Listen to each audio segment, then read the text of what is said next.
So this movie is an adaptation of Molly Sachs's screenplay Paid to Play that she wrote for her creative writing class. I really wanted to make a movie as my senior project, but I didn't know what the film would be about, and some classmates suggested that I adapt a screenplay written by another student, and that's what I did. And I hired Ben to be the composer. And I got paid loads of money.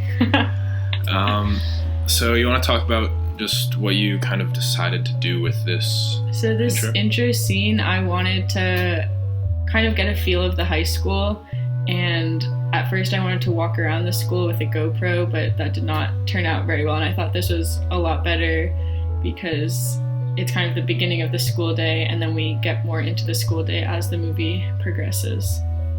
What about the music?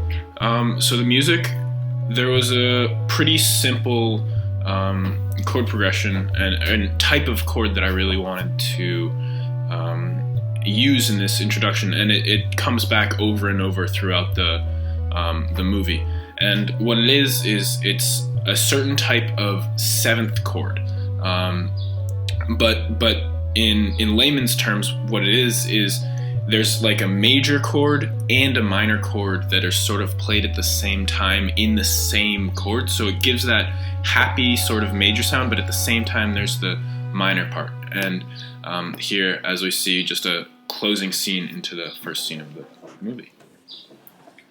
So here we wanted to establish that the movie is about Danny.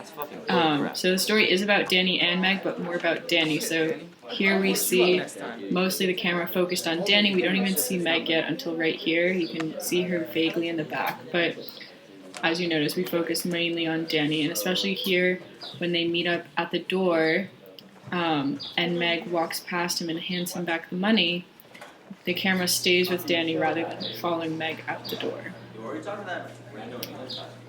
Here we have the cafeteria scene.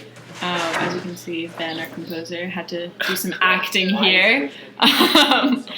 But here, Danny is kind of starting to get in his, not necessarily dreaming phase, but he's focused on Meg and kind of zones out his friends.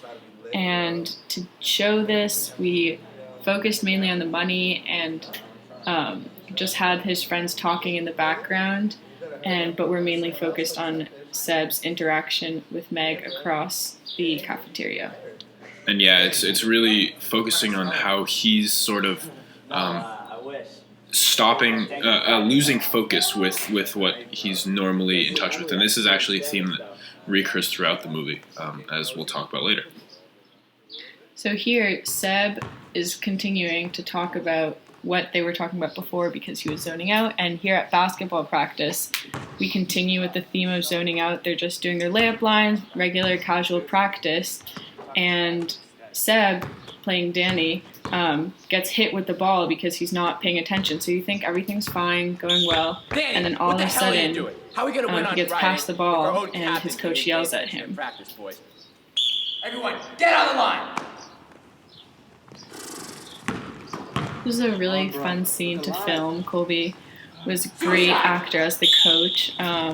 We actually filmed the scene again because we had to redo the other basketball scene, but the suicides were a lot better in the second try. Everyone was actually running. No one was falling. And of course, with an ideal cast and setting, it would be a little bit more legit than that seemed, but we'll survive with how it came out. We liked it. So here we have Danny coming home, greeted by his mother not so nicely. She's expecting a bad English paper, but it turns out that he actually did very well. But what she doesn't know is that he paid someone to write it for her. So when she congratulates him, he feels very uncomfortable because it's not his real work. And as you can see here with this hug, and again, the camera focuses on Danny as the scene closes out. And here, we don't really want to show how obvious it is that Danny didn't write the paper, but we wanted to hint at it. So once again, Meg here is kind of showing that something new, something has changed with their relationship. Typically, she helps him out in math class, as he kind of implies, but now something has changed, and Danny realizes that. This is so frustrating. Could you maybe help me with it? Just look at your notes. Okay. Alright guys, I chose to do Purple Hibiscus right after things fell apart. So here in English class is kind of building up to the climax because the English teacher calls Danny out on his paper and he can't actually explain what he wrote about because he didn't actually write the paper. And there's a lot of tension and confusion, and the scene gets brought up later. The authors. But it was very both from the intense same because country. Meg kind of talks up for him and she usually doesn't talk, so it built up a lot of tension between the characters. Yeah, and it's really a big like coming out moment for her. Discuss family structure and patriarchal power, but Adichie writes more about women in a modern day society. Exactly, Meg, exactly. So the music here, it's kind of a gonna change a major right here. So right as he rips the paper, it really needs to show the transition between Meg being happy and doing a really good job and kind of speaking out for the first time versus Danny who doesn't feel so happy about what Meg said, as you'll see in the next scene. And here we have music going with the text as Meg reads his text and begins to respond, and Danny feels a bit hopeful, and we see that in his face. And then we return back to the phone where her typing bubbles disappear and the music shifts as Danny feels disappointed. Mm-hmm. And you heard that slightly dominant Okay, guys, sound we're gonna do turning it back on into some minor, class work. kind of showing Danny's hope. So here we're back in the math classroom, like before, where Meg's emotions were different than usual and she's not helping him. And here is where it really comes to the climax, and Danny follows her out of the door to figure out once and for all what's wrong. And there you saw that we were still focused on Danny in the shot. Danny was, as Meg left the shot, the camera stuck with Danny. Why are you acting like this? So this was pretty fun to film. They knew their lines pretty well. In retrospect, we should have done some more angles, but it was a bit of a time crunch, so we didn't have a lot of time. But it was very interesting. Most films I've done haven't had such heated scenes, and it was really interesting to watch them kind of fighting in front of the camera and then off the camera being such good friends. And we got lucky that no one came down the stairway during the scene. Something we could have fixed a bit was the echoing. I didn't realize until after, during the editing, that there would be a lot of echoing in the filming. So that was pretty interesting. Fuck out, or else we're actually gonna get caught. Like that shit you pulled in English yesterday, you can't fucking do that. Oh, here is where the scene from the English class comes back and is discussed in their heated argument. Now that you're being such a bitch about it, yeah. And you'll see very soon, as the resolution begins to happen, the music will come in and kind of use those same chords that we talked about in the intro, that kind of reflects the tension between the major and the happiness that Meg felt from the English scene when she was first able to like speak out, and then the minor, which is kind of the guilt and the sadness that Danny feels, especially after this fight. I don't believe that for a second. Tell me, why the fuck would a person like you, a person like me, think you have a future? I'm just a dumb jock that gets a lot of girls and drinks a lot of beer. Seb's favorite line.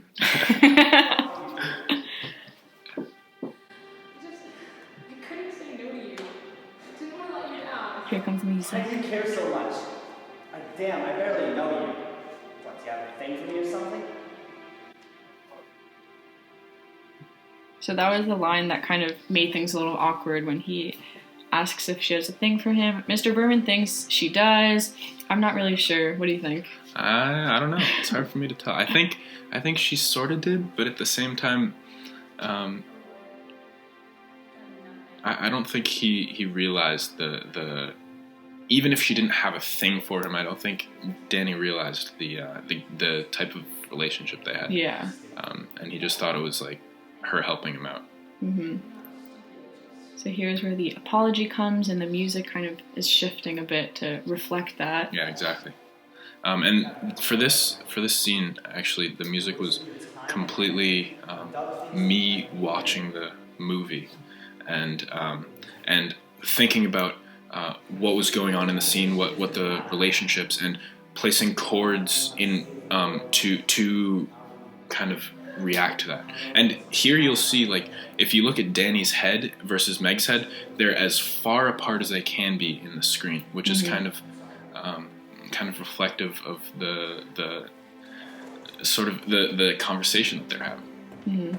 And here Meg leaves, and this is actually the last time that we see Meg in the entire movie. She's leaving, and Danny feels upset because he ruined something that could have been a friendship. And then we cut to the scene at basketball practice where his friends are making fun of him, and he just feels really guilty and doesn't really know how to handle his emotions.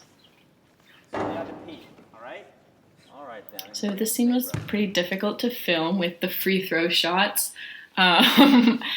Clearly these are not basketball players, but with a little bit of practice we figured it out, and somehow Thomas and Rowe both had some miracle shots. Thomas has some pretty good form. Rowe's form is very, very unique. Yes, that's how we'll put it. Just in case Rowe watches this, that's how we're gonna put it. I don't want to say I was surprised, but I was when his basket went in, and luckily everything else worked out well. This whistle, I really liked how it carried over into the next scene and then kind of flows right into the music. Yeah. There were a few instruments that I kind of wish I had put in here, but in order to use them, I actually had to download stuff from the GarageBand website, and it cost a total of like $20. So do not have that kind of budget in this film. In case you couldn't tell. So this was our movie. It was really fun to film. Probably my favorite project in high school. Absolutely. And there are more people than listed here. They're just the rest of our English class really helped out a lot. Mr. Berman, very huge thank you for all your help with this. And thanks to Molly. Yeah, thank you for the screenplay. The end.